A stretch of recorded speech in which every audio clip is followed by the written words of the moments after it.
Des cryptographes ont passé plus d'un siècle à échouer à déchiffrer une seule page de ce livre. Même l'ancienne équipe de décodage d'Alan Turing est repartie les mains vides. Puis, un petit laboratoire informatique universitaire, composé non pas d'historiens, a dirigé un modèle de langage basé sur l'intelligence artificielle vers cet ouvrage. Et il a trouvé quelque chose que personne n'attendait.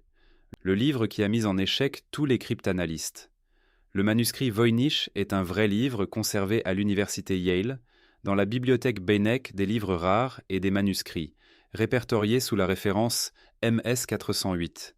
Il compte environ 240 pages de parchemin en peau d'animal, appelé vélin, recouverte d'un texte manuscrit fluide, rédigé dans une écriture que personne sur Terre ne sait lire. Des scientifiques de l'Université d'Arizona ont soumis 4 échantillons de ce vélin à une datation par carbone 14 en 2009 et ont obtenu un résultat avec une certitude de 95%. Le vélin avait été fabriqué entre 1404 et 1438, situant clairement le livre au début des années 1400, à la fin du Moyen Âge en Europe. Les pages regorgent également de dessins étranges. On y trouve des plantes qui ne correspondent à aucune espèce connue, des cartes stellaires et des symboles zodiacaux.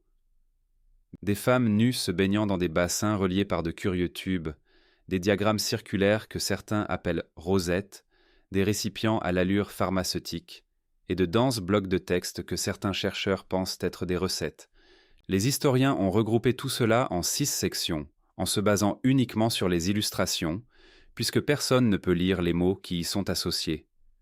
Ces éléments constituant des faits établis, acceptés par la quasi-totalité des historiens ayant étudié ce livre. Le vrai débat commence dès que quelqu'un tente d'expliquer ce que les mots signifient réellement. Et ce débat a attiré l'intelligence artificielle il y a quelques années. Des informaticiens ont alors tenté une approche inédite. En janvier 2018, un expert en traitement automatique du langage naturel, nommé Greg Kondra, accompagné de son étudiant en master Bradley Hauer à l'Université d'Alberta, a décidé de braquer une intelligence artificielle sur le manuscrit. Plutôt que de tenter de traduire directement les mots, ils ont conçu un algorithme pour déterminer d'abord la langue d'origine. Leur méthode reposait sur des échantillons de la Déclaration universelle des droits de l'homme traduite en 400 langues différentes, puis comparait les structures de ces textes avec celles de l'écriture voynich. Au départ, ils supposaient que le manuscrit pouvait être en arabe. Après l'exécution de leur algorithme, le résultat pointait vers une toute autre direction. L'hébreu est apparu comme le candidat le plus probable. À partir de là, les 2 chercheurs ont développé une théorie selon laquelle le texte utilisait ce qu'on appelle des alphagrammes, c'est-à-dire que chaque mot pourrait représenter une version mélangée d'un mot réel, avec les lettres réarrangées, à la manière d'une anagramme. Ce seul glissement de l'arabe vers l'hébreu constituait déjà une surprise que personne n'anticipait de la part d'un logiciel. Mais au moment où l'équipe a appliqué cette hypothèse hébraïque à de vraies phrases du manuscrit, quelque chose d'encore plus inattendu en est ressorti. La phrase qui a fait le tour du monde grâce à leur méthode d'alphagramme combinée à Google Traduction, Kondra et Hauer ont produit une phrase lisible tirée du début du manuscrit. Une fois décodée et traduite, elle donnait à peu près ceci. Elle a formulé des recommandations aux prêtres, aux maîtres de maison, à moi-même et aux gens. Kondra a déclaré aux journalistes que la phrase était grammaticalement correcte et pouvait être interprétée, qualifiant cela d'une véritable percée. Après des décennies de silence total du texte, les médias se sont emparés de l'information rapidement. Fox News a publié un titre affirmant que le manuscrit était enfin décodé. La presse canadienne en a parlé. Global News a interviewé Kondra directement au sujet de cette découverte. Pendant quelques jours, il a semblé qu'un des mystères les plus tenaces de l'histoire venait de se fissurer grâce à un laboratoire universitaire d'intelligence artificielle. Cet enthousiasme n'a pas duré très longtemps, dès lors que d'autres experts ont regardé de près la façon dont cette phrase avait été produite. Ce qui suivit devint l'une des controverses scientifiques les plus publiques que la communauté voynich ait connue depuis des années. La réaction ne se fit pas attendre, et des chercheurs médiévistes ainsi que des spécialistes du manuscrit voynich ripostèrent en quelques jours à peine. Damian Fleming, médiéviste à l'université Indiana University Purdue University Fort Wayne, se moqua publiquement de la découverte sur les réseaux sociaux peu après que l'histoire eut éclaté au grand jour. Sa principale critique ne portait pas sur la partie identification linguistique de l'étude, qui reposait sur des méthodes statistiques solides. Ce qui le dérangeait, c'était l'étape finale de traduction, celle où l'équipe avait eu recours à Google Translate, un outil conçu pour l'hébreu moderne, afin d'interpréter des mots pouvant dater de plus de 600 ans, et qui, en plus de cela, avaient été brouillés. Les critiques firent valoir qu'aucun historien spécialisé en hébreu ancien n'avait été consulté pour vérifier le sens réel des mots. C'est d'ailleurs quelque chose que Kondrack lui-même avait reconnu comme étant nécessaire pour que la signification complète du manuscrit puisse un jour être confirmée. Les chercheurs spécialisés dans le manuscrit Voynich soulignèrent que des dizaines de personnes, au fil des décennies, avaient annoncé des percées similaires, avant de sombrer dans l'oubli dès lors que personne ne parvenait à reproduire leurs résultats. Avant de continuer, si vous appréciez cette analyse, pensez à vous abonner à la chaîne. Cela nous aide vraiment énormément. Ce schéma d'une grande annonce suivi d'un rapide rétropédalage n'avait rien de nouveau dans ce domaine. Il se reproduisit un an plus tard, cette fois avec un poids institutionnel encore plus important derrière lui. Ce fut le moment où une université retira son propre communiqué de presse. En mai 2019, l'université de Bristol publia un communiqué annonçant que l'un de ses chercheurs, le docteur Gerard Cheshire, avait déchiffré le code du manuscrit en seulement 2 semaines. Cheshire affirmait que le texte avait été rédigé dans une langue disparue qu'il appelait le proto-roman, une forme ancienne de latin, parlée antérieure aux langues modernes telles que l'italien et l'espagnol. Son article, publié dans la revue Romance Studies, prétendait que l'ouvrage traitait de la santé des femmes, de remèdes à base de plantes et de bains thérapeutiques. Des médias allant de CNN à la BBC relayèrent l'information en quelques heures à peine. Puis la réaction négative arriva encore plus vite que pour l'étude sur l'intelligence artificielle de l'année précédente.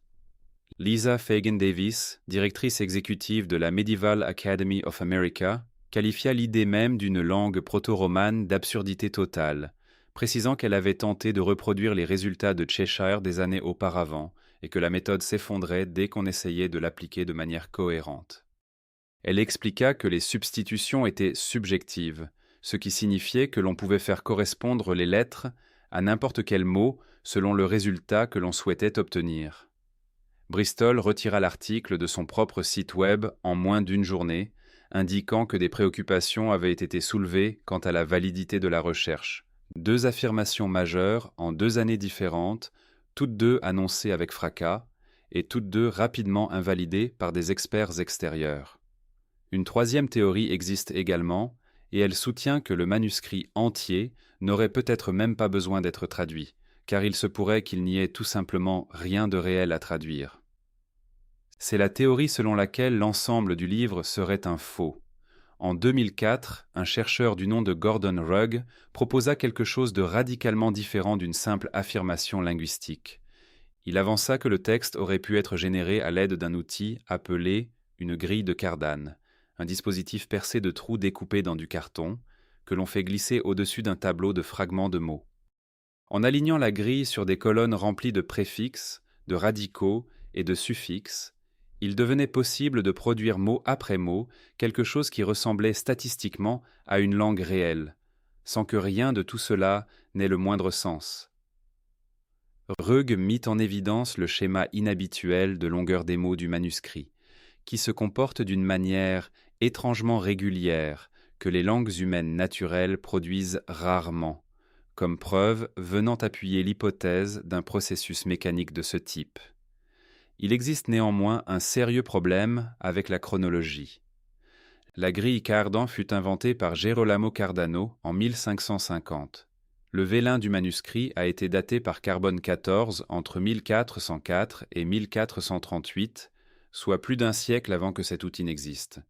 Rugg a tenté de combler cet écart en suggérant soit qu'une version antérieure de la grille avait existé, mais avait été perdue par l'histoire, soit que le manuscrit avait été rédigé bien après le Vélin lui-même, en utilisant du parchemin ancien qui traînait depuis des décennies. Cet écart chronologique n'a jamais été résolu de façon définitive, ni par les partisans du canular, ni par leurs adversaires. Il renvoie aussi à un problème plus profond, enfoui dans les lettres et les mots du texte lui-même.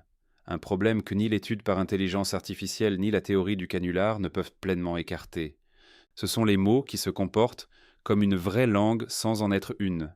Des chercheurs qui étudiaient le texte brut du manuscrit ont découvert quelque chose d'étrange grâce à un concept mathématique appelé entropie de l'information, qui mesure le degré de prévisibilité d'un écrit.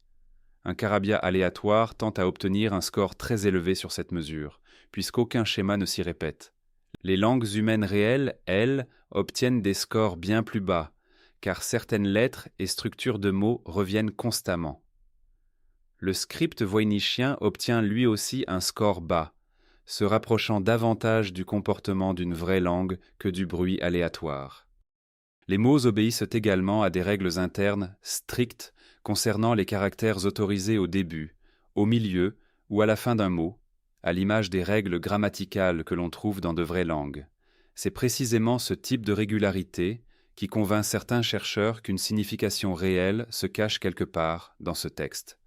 Mais c'est aussi, chose étrange, exactement le genre de structure que la méthode de la grille de Rugg peut recréer accidentellement par un simple procédé mécanique. Les deux camps du débat peuvent s'appuyer sur les mêmes données statistiques et en tirer des conclusions diamétralement opposées. Cette contradiction réapparaît dès lors qu'on s'éloigne des lettres et qu'on s'interroge sur l'origine réelle du livre, bien avant qu'il ne rejoigne une étagère de bibliothèque. La chaîne de possession est tout aussi confuse que le texte lui-même, une succession de propriétaires que personne ne peut pleinement confirmer. Le plus ancien propriétaire connu est l'empereur du Saint-Empire romain germanique Rodolphe II, qui régna de 1576 à 1612 et aurait acquis le manuscrit pour 600 ducats d'or, convaincu qu'il avait été rédigé par le philosophe anglais médiéval Roger Bacon. Cette affirmation provient d'une lettre rédigée plusieurs décennies plus tard par Johannes Marcus Marci, un médecin de Prague, adressée au savant jésuite Athanase Kircher à Rome. Aucun registre des comptes impériaux ne confirme que Rodolphe ait jamais effectué cet achat, ce qui a conduit certains historiens à considérer l'histoire des 600 ducats comme une légende plutôt qu'un fait avéré. Après Rodolphe, le livre aurait été transmis à son pharmacien de cour, puis finalement à un alchimiste nommé Georg Baresch, qui ne parvenait pas non plus à le déchiffrer, et supplia Kircher de l'aider à le traduire en 1639.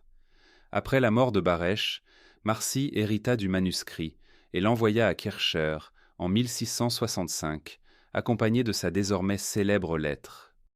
Le livre disparut alors des archives publiques pendant environ 2 siècles, jusqu'en 1912, lorsqu'un libraire polonais nommé Wilfrid Voynich le découvrit dans un coffre à la Villa Mondragone, un collège jésuite près de Rome, et l'acheta sur le champ. Même le récit de Voynich concernant cette découverte présente de légères incohérences entre sa propre version et un témoignage ultérieur rédigé par sa femme. Ce seul détail explique pourquoi une dernière théorie refuse de disparaître complètement.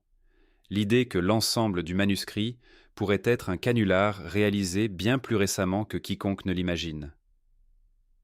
La possibilité que Voynich l'ait fabriqué lui-même. Un petit nombre de chercheurs ont avancé l'idée que Wilfred Voynich aurait lui-même fabriqué le manuscrit quelque part entre 1900 et 1912, en utilisant de véritables morceaux de vélin ancien pour lui donner une apparence antique. Il aurait ensuite inventé l'écriture et les illustrations de toutes pièces afin d'augmenter la valeur d'une découverte mystérieuse sur le marché des antiquités. Voynich avait un passé haut en couleur, impliquant de faux passeports et des activités révolutionnaires dans sa jeunesse, ce que les partisans de cette théorie présentent comme la preuve qu'il possédait les compétences nécessaires à ce genre de tromperie. Ils soulignent également l'écriture du manuscrit, qui paraît remarquablement uniforme du début à la fin. Contrairement à la plupart des livres médiévaux copiés par plusieurs scribes travaillant ensemble dans un atelier, la datation au carbone 14, réalisée en 2009, représente le problème le plus sérieux pour cette théorie, car elle confirme que le vélin lui-même provient authentiquement du début des années 1400, soit des siècles avant la naissance de Voynich.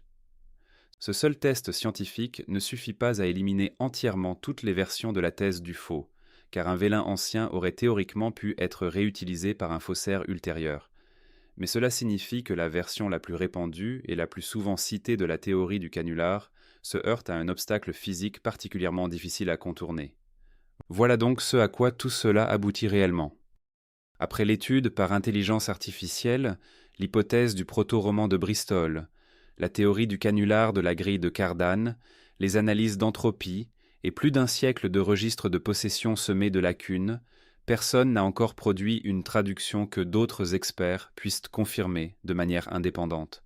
Les travaux d'intelligence artificielle menés par Condra et Hower ont fourni aux chercheurs un indice genuinement utile, un véritable indicateur statistique pointant vers l'hébreu comme langue racine possible, publié dans une revue sérieuse évaluée par des pairs appelée Transactions of the Association for Computational Linguistics.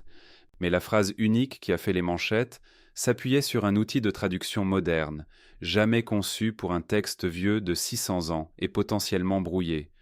Et Condra lui-même a reconnu qu'une confirmation complète nécessiterait encore un spécialiste de l'hébreu ancien, prêt à s'attaquer au reste de l'énigme. L'hypothèse de Bristol s'est effondrée en quelques jours sous un examen identique. La théorie du canular bute sur son propre mur, avec la datation au carbone 14.